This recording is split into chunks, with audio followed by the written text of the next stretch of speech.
Hi guys, this is Emnel and we are back in our Italian introduction campaign. We are playing with the Spanish Civil War here, starting some battles, getting some experience, and let's look through that battle, shall we? To get more in depth on the whole, on how those stats actually work. You already know what soft attack is, what hard attack is, how hardness works. Those are all divisions of with 100% soft, well, with 0% hardness. So hard attack actually doesn't do anything. You can ignore that on both sides. What matters is soft attack, and how soft attack is measured. We have after all the bonuses and penalties, here we have 26 or 46, I'm sorry, was soft attack total between the units that are fighting. They have the defense of 18. What that means is the damage first 18 attacks will be blocked, let's call it, by their defense stat. That means that they have 1 in 6 chance. It's like a die roll. They need to roll 6. We need to roll 6 to do damage to them with first 18 of our attacks because of their stats.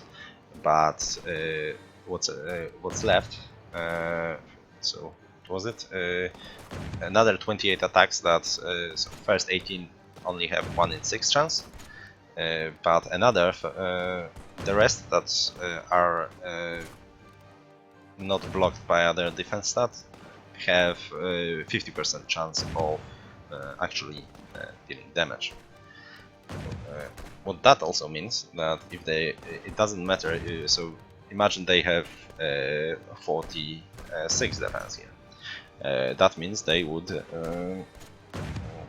All of our attacks would have only 1 in 6 chance of dealing damage, but it doesn't matter if the defense is, in that case, it wouldn't matter if the defense is 46 or 1046.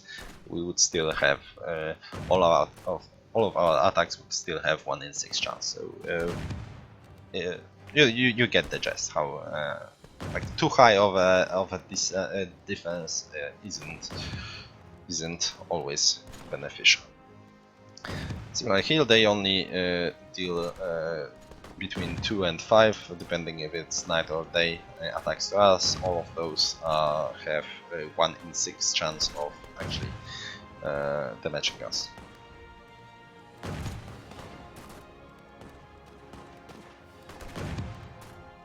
Go. They are suffering heavy damage, both in terms of strength and organization. And as soon as the organization gets to 0, they break. And we, since we were advancing to this province during the battle, we take it. We take it outright. Okay, and those are mountains, but those are once again pretty shitty troops. We'll actually split here and fight 2 battles. We are getting a reasonable amount of experience out of it. Our general is also slowly but surely getting experience. We only have 2 divisions, so it won't be a lot, but it is some.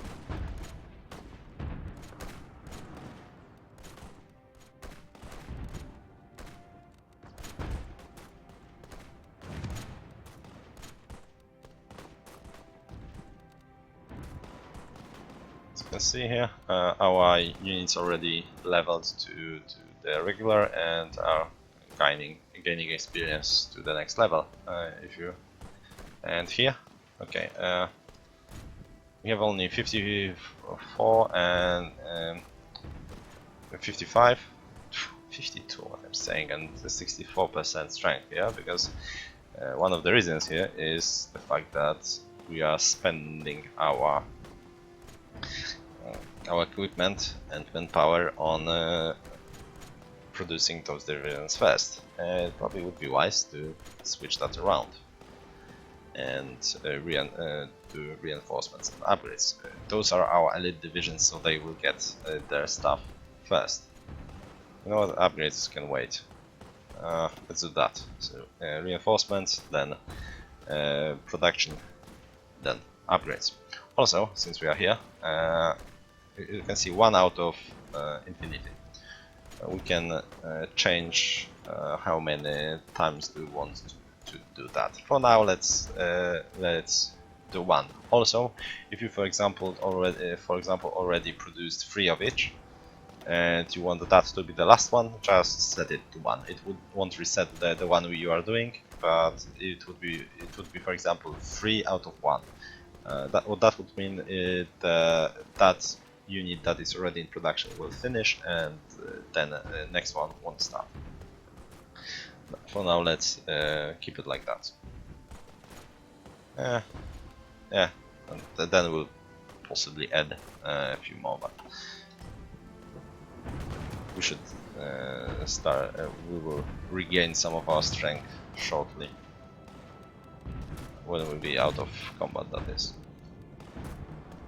But important to note is that I already mentioned that it's very important to understand that the organization is binary, and it doesn't matter how as long as we have any organization, we are fighting with our full, with our respective strength all the time.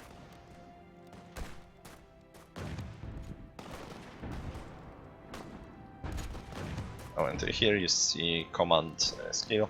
It's simple map, 5% per level.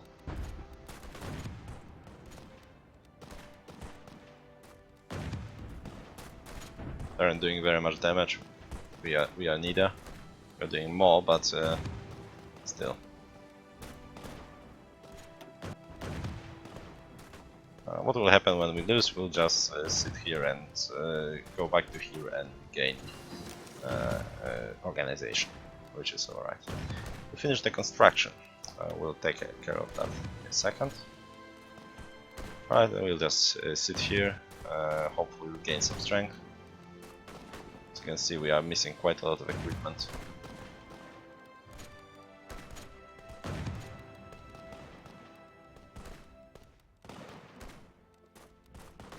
We regained a little bit. But as I said, we are not really worried about getting winning those fights. Alright, and we'll just basically stand there. We're still gaining experience, our guy is gaining levels, and since we are fighting in the hills or the mountains, we're also learning some traits. The more you do, ranger is for fighting in the woods. Once we get those, we'll get bonuses in those areas. Okay, let's talk one more thing about research.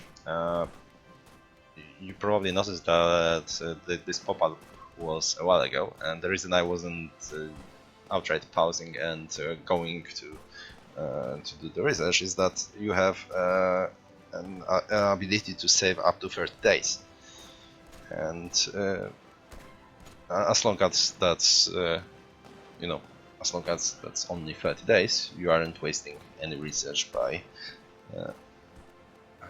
not researching at that time, and you can and once you pick a research, it will be added to our oh my god, that was a lot of episodes. I'm losing my mind.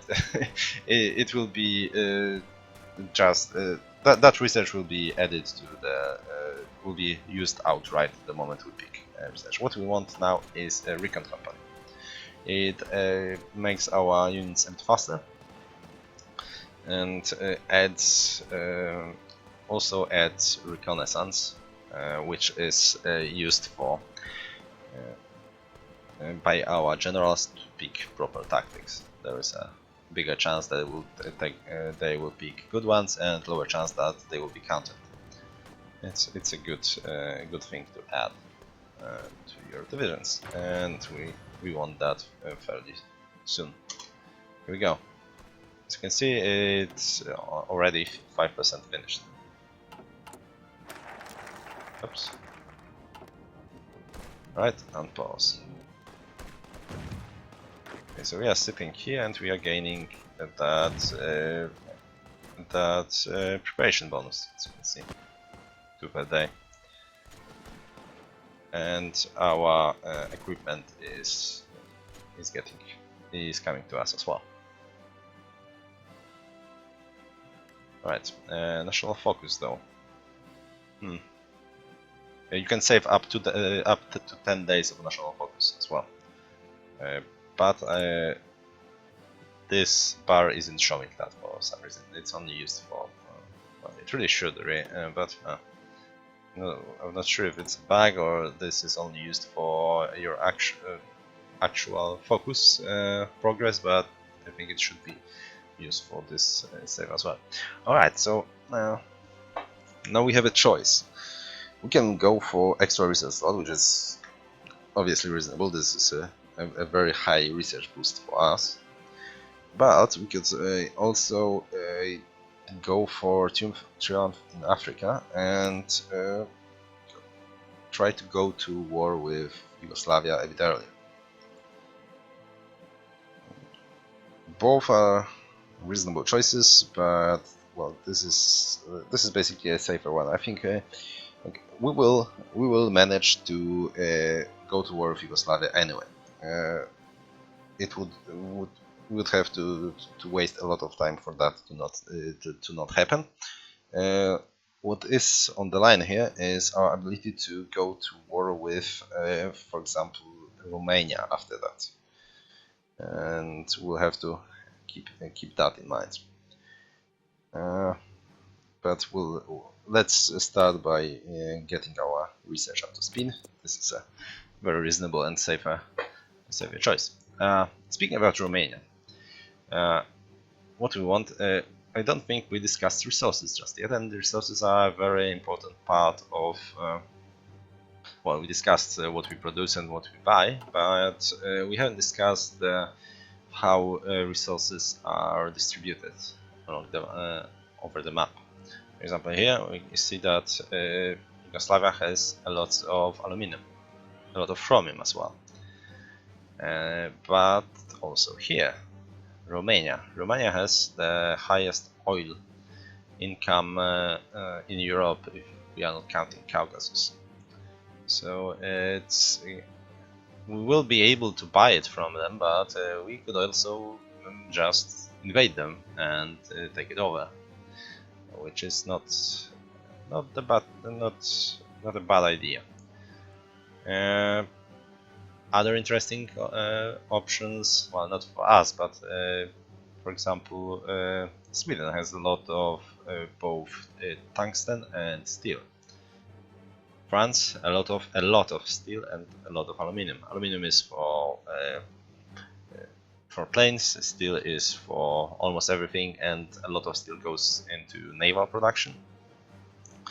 Tungsten is for heavy tanks and artillery. And chromium is also for heavy. No, scratch that. It's mostly for tanks and anti-tank guns and artillery. Chromium is for heavy tanks and capital ships. So heavy capital ships such as battle cruisers, battleships, and carriers. And well, oil and rubber is. So as you can see, there's no rubber to speak of here. We've gotten a little bit of rubber in Ethiopia, but over 90% of rubber is produced here. And so United Kingdom here, Netherlands in Dutch history in this, and a little bit in Siam and French colonies right here. Historically, Japan took all that from them, and well, allies had to use synthetic industries to produce what they needed in terms of rubber, especially. There is some rubber, obviously, in Brazil, but not nearly enough to fuel the war economies of all the other nations. So our access to rubber, even ability to buy it, because if you go, obviously if you go to war with allies and Netherlands joins allies, all of that except Siam and except Brazil, it will be owned by our enemies, which is a major problem unless Japan manages to successfully invade. So rubber is a very very dangerous situation, but if you remember, I mentioned there is an option of synthetic refineries. They produce 5 oil and 2 rubber each. They are expensive. They are more expensive than civilian factories, and they are only worth it when, and they are also affected by your trade laws. So we'll lose 25% of that anyway. Lose, sell, but yeah, same difference. So it's important to basically, as long as you can buy those resources, oil and rubber, is better to buy them than to build synthetic factories. But if you know you will be cut off, probably build some at some point. Not yet though, not yet.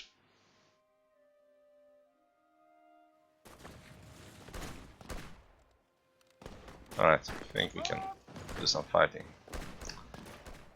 You know what, we'll support the attack here. You see, if I selected both of those units and order them to attack, both of them would join the battle outright.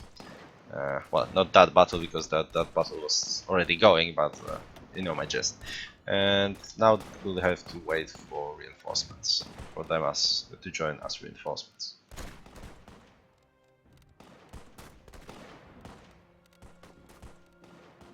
You know, the combat with I explained already. Various bonuses you can easily understand by simply hovering over all those things. Games of the 11th Olympiad. Okay, let's attack that. We're gaining more and more experience, which is perfect. But so our ability to invade Romania, for example, and Yugoslavia depends on how long will the Spanish Civil War last, and if we can declare those wars before Japan invades China. If they do, then that will also put tension pretty high. But all in all, we like taking being able to invade one nation before the tension is too high is pretty much a given. Getting two, it is both tricky and requires quite a lot of luck. But in this case, let's shoot for the stars and let's try to get justification against Romania. We're going to justify a war goal. You only need to, you pick conquer and only need to pick one of the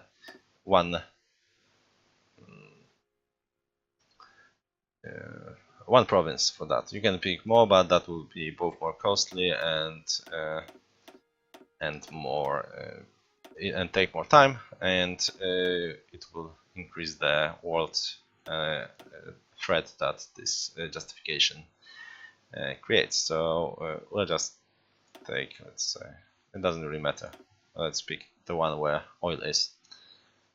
It matters with coalitions and other stuff, but for now it's not really important. So that will be done in, what was that? 30 days. Let's look back at this. We will finish that in 50 days, and in so in 170 no 180 days we will have our war goal for Yugoslavia. And so that means we will have 60 days to either conquer Yugoslavia, or we will wait and declare both wars at the same time. Okay, we'll get to that when we get to that, but there is a merit to both of those approaches.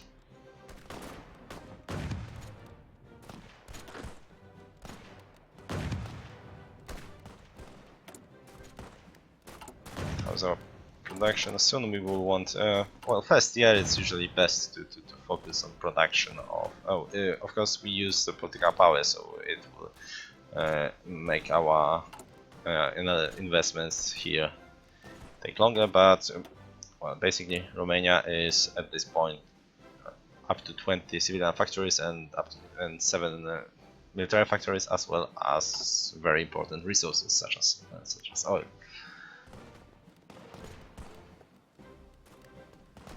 Alright, we probably do not want to. Okay, let's extend that and stretching. Okay, let's talk about attrition. Attrition is taken. You suffer attrition when you are out of supplies. If well, this is a supply map. We'll talk about that a bit later, but it's very self-explanatory once you hover over. But thing is that your units need supplies to operate, and if your infrastructure can support it, or for example if you are cut off and circled and there is no way for supply to get to your, for example, if we were to lose all the ports, yada yada yada, then there wouldn't then we would be out of supplies. We would suffer combat penalty. We would at some point after 72 hours start losing organization, but we would also suffer attrition. And okay, about that. So if I were to start going, this is what plain. So attrition is terrain based.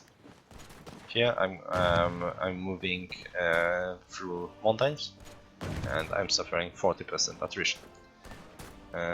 What that means is every hour there is a chance that some of my equipment will break, and here it's based on the percentage of the equipment available, but as you can see here, it boils down to and it's discounted by reliability.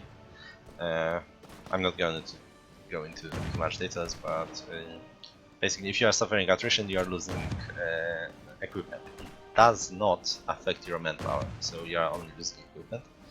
And another situation in which you take attrition is when you are exercising. Let's pick something. Well, let's pick you. Let's exercise with some units, shall we? Oh. I didn't mean to do that.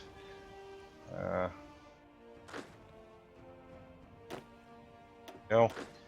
If we exercise, we are suffering 6% attrition. So we are using up some of our equipment for that. Okay, that's why it's better to allow your units to finish training and get out with the highest experience possible then. And in this situation, if I were to attack, I will suffer this attrition anyway.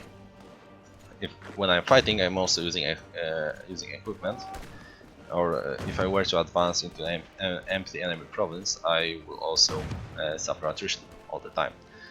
And depending on the situation, it may be very high. For example, if I were to cross the river into the mountains during a blizzard, it would not only be a very high attrition, but that would slow my units down and would mean that I will suffer that attrition for much longer when doing that.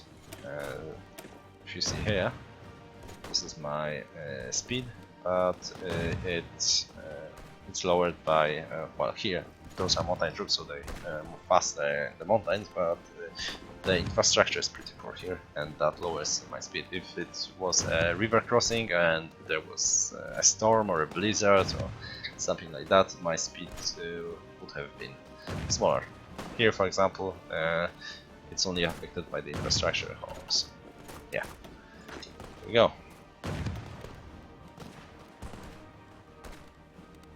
And the way to avoid attrition is to strategically redeploy.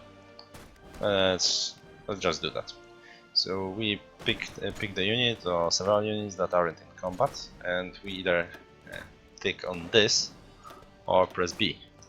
And now we are in a strategic redeployment mode. We are moving much faster.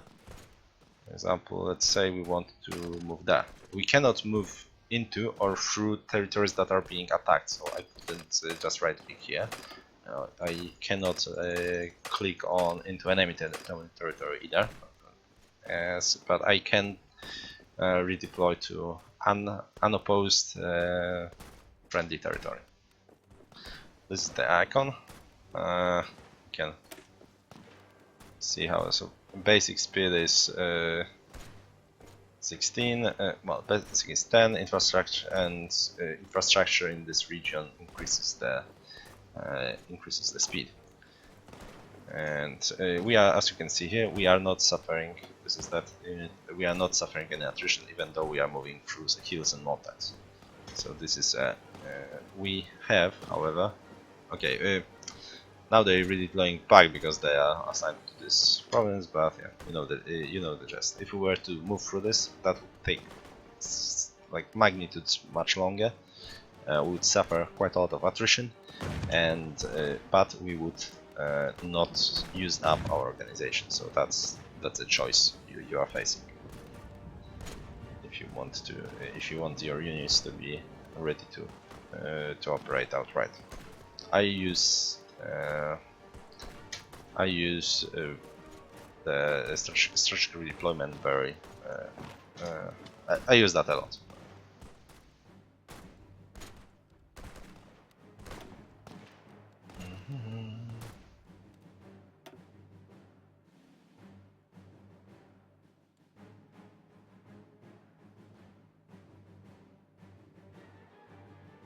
We are getting some, as you can see, very little from exercises. We are exercising what 3 units, and we are getting 0.005 daily. And by fighting there, we are getting like what 0.5 per hour or something, 0.2, let's say, per hour.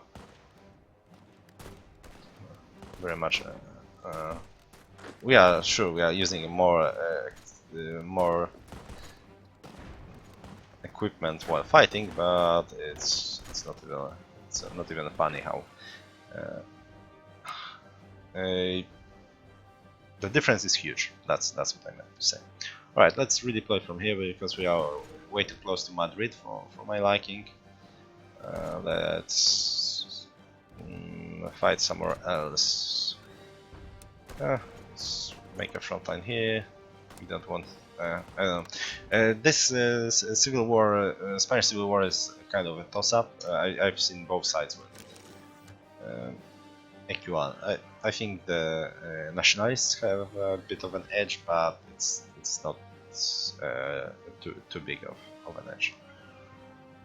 Oh, and of course, exercising also lowers your organization to 15%, I think.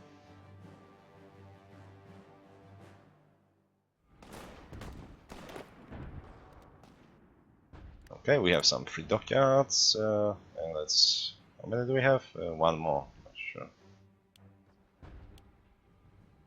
It doesn't really matter. Well, we are even running out of steel here. We are getting more and more factories to work our.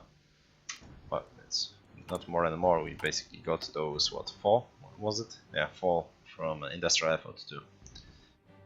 We will start producing those factories shortly. Ish.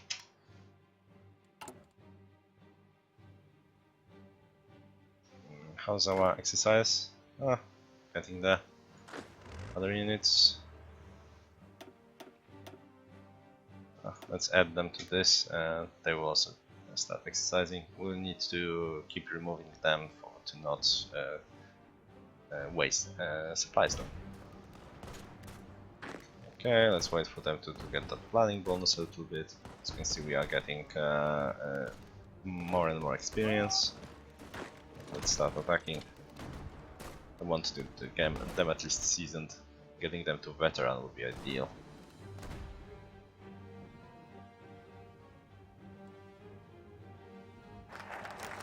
Extra research slot. As I mentioned, we are now going for claims in Yugoslavia, so Triumph in Africa. We'll boost our national unity. National unity isn't very useful for the most part. It just sets the amount of victory points your enemies need to control. Okay. If we have 65, that means that if we control less than 35% of our victory points, we surrender. So it's only when you are losing. That matters. That's the gist of it. In Hearts 3 there used to be more uses for it, but not here. Or at least in Black Ice. I'm not sure how it was in other. Okay, here I will just move. You know what? Let's make so I can make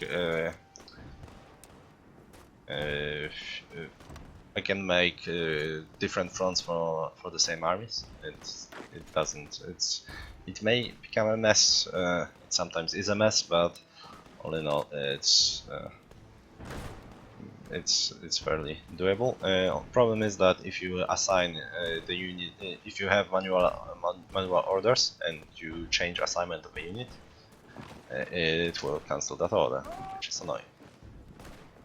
As you are able to notice there.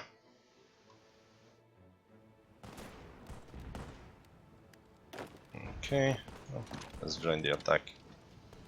Alright, research slots available. Okay, it's October. Engineering is being done. One of the interesting researches is obviously radio. It is basically a passive bonus that increases reinforced rate by 5%. And if you recall, the basic reinforced rate is 2%, so that's a huge bonus. We could go for some of those. Okay, so let's discuss the difference between things such as researches that unlock new equipment, such as, for example, weapons 2 or some tank researches, and researches like that. Well, the difference here is that those bonuses are applied the moment you finish the research, and getting new equipment into the front lines in amounts that will make a difference can take up to a year, really. So if you are not yet at war, or you are for example, if I was planning on going to war within 18 months, and I was able to research weapons 2 in like 150 days, I would first research weapons 2 and then, for example, support weapons research, because that I can do later, for example, when I'm already fighting, or at the very or just time it to finish when I'm about to go to war. And that year between the finish of this research and the time when I can finish the production, and the time I go to war, I can use that year to produce enough equipment for the stat differences, which are pretty significant. Higher defense and like 50% higher soft attack, for example. Those things to take effect. We will be going to war within what, a year, within 4 months, no, not 4, 5 months or so. So that would be about right of a bonus. But it's not that huge of a war. I think we can handle it anyway, and we may actually be better served by researching things such as tanks, or in this case new fighters. I think we'll start with new tanks, because for fighters I will want this factory, this designer, and the designer for tanks, if you recall, is kinda shitty anyway. So we will do that. We'll need some decent tanks for the proper war. Let's do this.